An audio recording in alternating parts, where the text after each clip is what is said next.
feet the fleet hawk shall his glory pursue, and the eagle his eyrie shall build close to mine.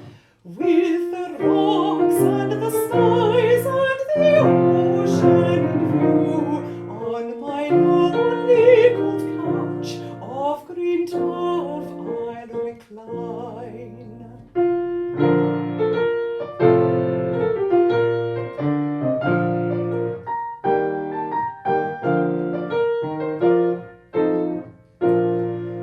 Oh, Isabel lovely and faithless and flown, in the silence of solitude still will my mind recount your rapturous as it has known, when my laurels were blooming and thou dove wert kind.